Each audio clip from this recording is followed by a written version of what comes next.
What's up, guys? Today I'm going to show you how I fixed a loose volume rocker on my GravaStar K1. So when I got this thing, this volume rocker in the corner had a lot of pre-travel and it was wobbly and loose, and now you can see it's very tight. So this bugged me. I was going to return it, but I have this new philosophy or idea in life, which is that instead of returning things and like practicing the skill of returning things, I'd rather try and fix things. So I saw this as an opportunity not to get mad and return it, but to get curious, open this thing up, see its guts, figure out how it works, and practice fixing things. So what you're gonna need, or what I used, was one of these star screwdrivers. This is, I think it's a T8. Maybe you can read that. I can't really read that, to be honest. There's a T8 on this side and something else on this side, which maybe isn't even labeled, but I think the T8 is what I used for the Allen wrenches, or the Allen screws. You can use an Allen wrench or Allen key here too. There's 8 of these on the back, and then you're gonna need a Phillips head for the remaining screws on the interior. You're gonna need small pair of scissors. You're gonna need aluminum tape. This stuff is magic for electronic modifications like switches and stuff like this on mice and keyboards and stuff. So there's 2 little buttons in there you're gonna see. Definitely need one of these, very, very handy. And I think that's it, but if you need anything else, I will mention it as I go. So first thing is to take these rubber pads off the bottom corners because there's screws here. So set these aside. These are gonna stick to my gloves, okay? So mine are gonna come off a little easier because I've already taken them off, but you might need to pry those off with a flathead or something. So first step is obviously to unscrew these 8 screws.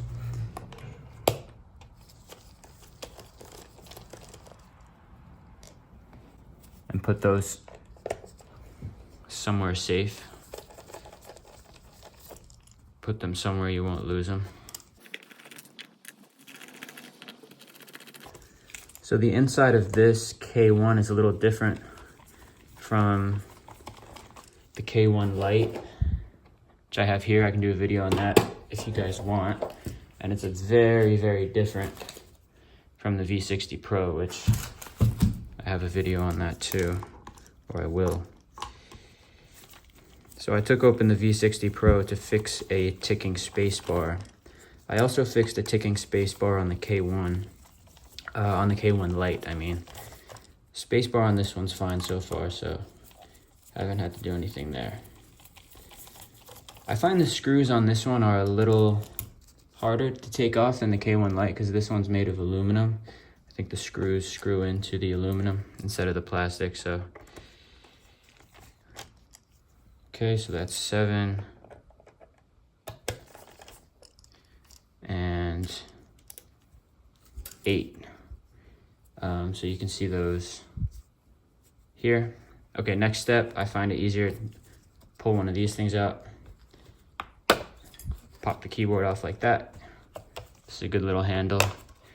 Okay, next step. So as I mentioned, it's a little different inside. The K1 Lite only has 1 battery. This one has 2. For some reason. So what I do is just pop these out with my nail, actually with both of my nails, and that separates this back plate. Put that aside. Okay, so in here there are these little plastic things, 2 screws a piece. There's 5 of these things total. These press this key thing. I don't know what these things are called, these components, but this plate with all the switches on it is held to the frame with these things. And then there's also 2 screws here for this input, power input, and these 2 switches here. And then there's going to be 1 screw here in the corner where this volume rocker is. So you know what to do. Just get to unscrewing these with your Phillips head. So I start with this power thing here, because that's like the first.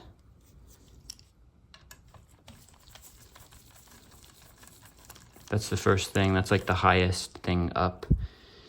Next, I'll get this thing in the corner. Well, I'll try to. See, this is where this tool comes in very handy because it gets a little ridiculous trying to get my fingers in these tight spaces. That's what she said.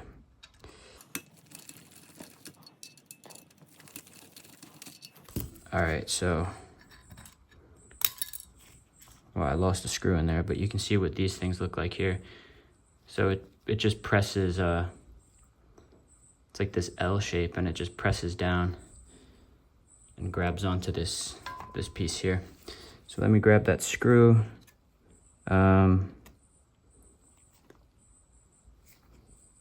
Okay, the screw is properly lost in there, so I'll get it after I take this off. Some of these screws are a little tight.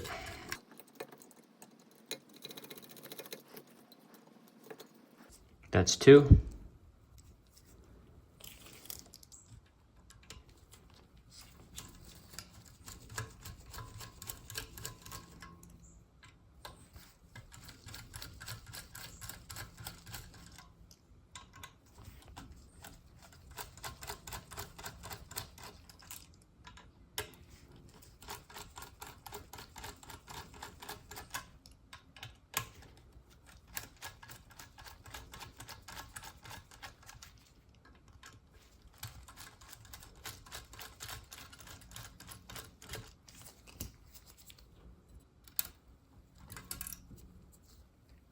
Three.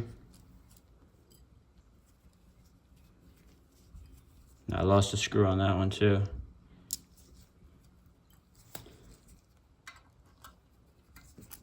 Trying to balance speed and precision for this video here, but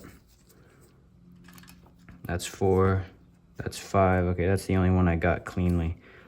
Okay, let me get these screws.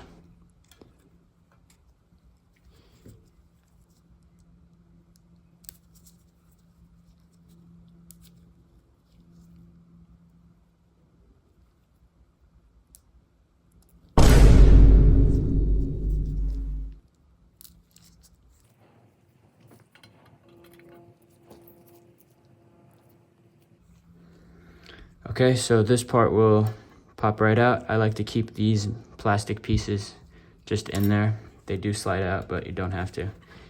And this part will come right out.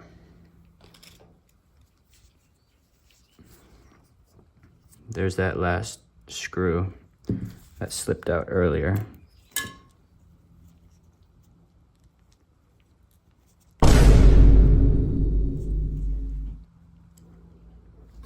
Okay, so now I've got all the screws lined up there.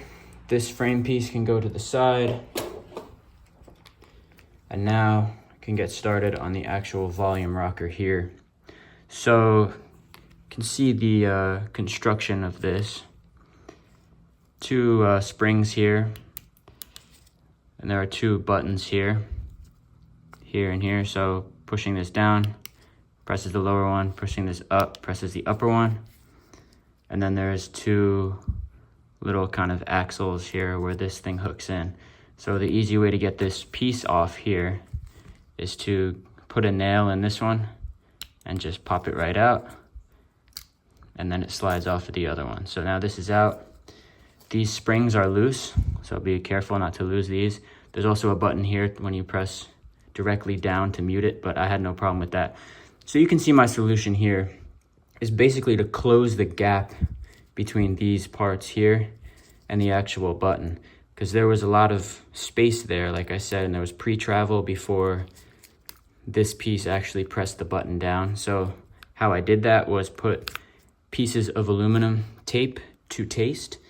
So I did that by cutting little pieces, little squares or rectangles, and then I just put those on top of the button directly. And then you can see I've got like, I don't know, 3 to 5 to 7, depending on which button it is and how much travel there was. Just keep adding little pieces of aluminum tape until it's nice and snug. When you put this rocker back on, it should fit nice and snug. And another thing I did was I stretched these springs out because I found they were a little short. So I just took these out. And again, just to taste, I stretched them out a little bit like this, and then I pushed them back in just to get them to the right size so that there was enough tension on both sides to keep this steady instead of having it have pre-travel. So that was another thing I did. I also, to attempt to improve the acoustics here, because it's very clicky, I put some pieces of yoga mat, one there and one in here. So I'm not sure how much that did really, but it was worth a shot. And I think it dampened the sound a little bit, but the sound is really coming from the buttons themselves. So it's kind of hard to dampen that sound directly. But I think it did make a difference. So once you have those little pieces of aluminum tape, which, by the way, you're gonna wanna use this, something like this, to apply those, and not your fingers, because your fingers are gonna be too damn big for that. Oh, that's interesting. One of these is bent. I wonder how that happened. Huh. I think I was trying to pry something with it. Oh well. So anyway, to get this back on, I want to be a little bit careful, because if you go in too aggressive, you're going to push these pieces of aluminum tape. They're on there, the adhesive works, but they slide a little bit if you push them too aggressively. So try and be gentle, and then just try and get, the lighting's not the best here, but there's that little piece there that goes into, like the male piece here goes into a female piece on this plastic, so it just slides in. Let me turn the light on, maybe that'll help.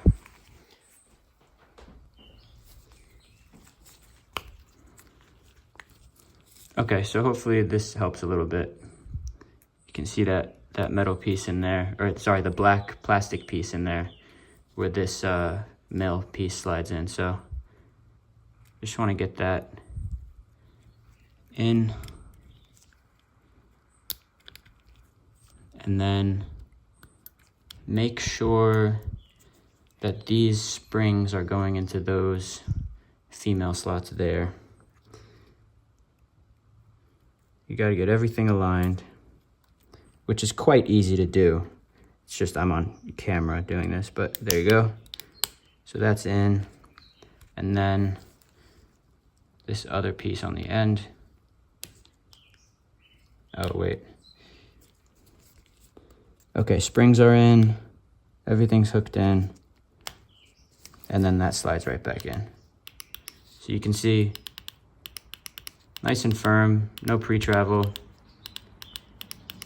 Clicking sound may be dampened a little bit. I find it's pretty hard to push this in for the mute function, but I never use the mute function, so that's not a priority for me. So yeah, that's how you fix a loose volume rocker on the K1. And that's a lot more tactile and enjoyable to use there. And then so basically you do everything backwards to put this thing back together, and you're good to go.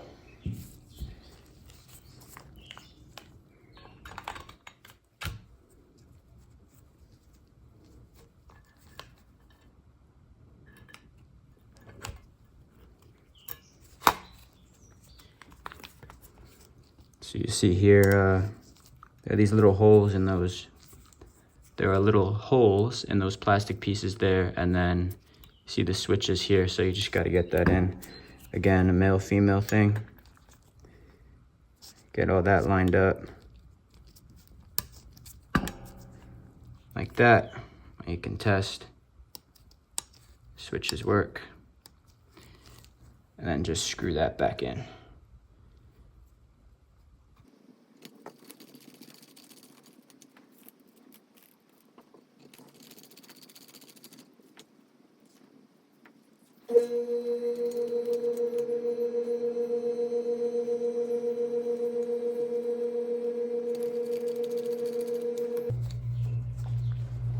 Okay, that's screwed in. everything works. Next up is this screw here. Don't have to do it like this, but these are just the ones I like to do first. Okay, next, putting these 5 plastic pieces back in.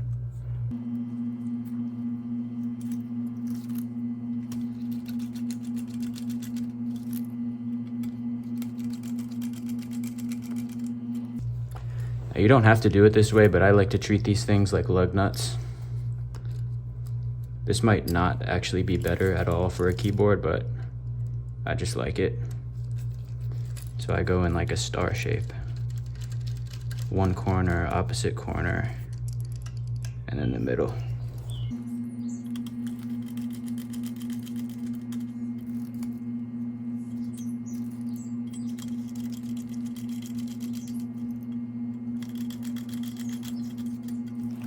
So I'm just gonna check the alignment. Looks good.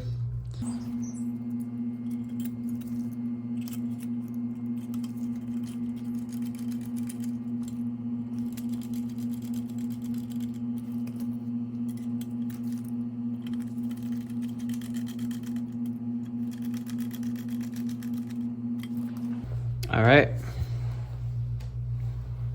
So I don't tighten these too much, just firmly. I don't know if that's right, to be honest, but that's just the way I do it, and it's worked out pretty well so far. So next is getting these terminals, I don't know what these are called. I don't know what anything's called, man. I just do this visually. I think in terms of male and female, pretty much. This is the male part goes into the female part. It's pretty much how reality works. All right, those are nice and snug. Now, back plate clicks right in pretty easily. Swap the Phillips head for the T8.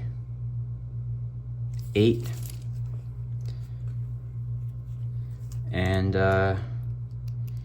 get this screwed back in.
So this is kind of easier to do without gloves because I kept grabbing on my glove there, trying to get the screw.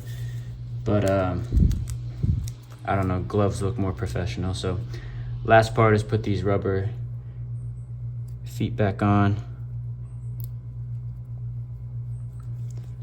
So those aren't going to be as glued in as from the factory, but they're plenty secure enough. They're not going anywhere. And you can always add more adhesive if you want. So that's GG's on that. A little test. Turns on. Everything looks good.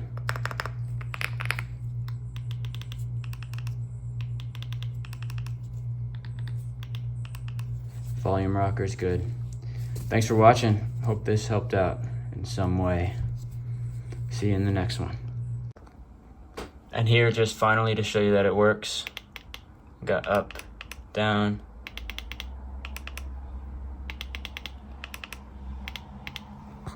And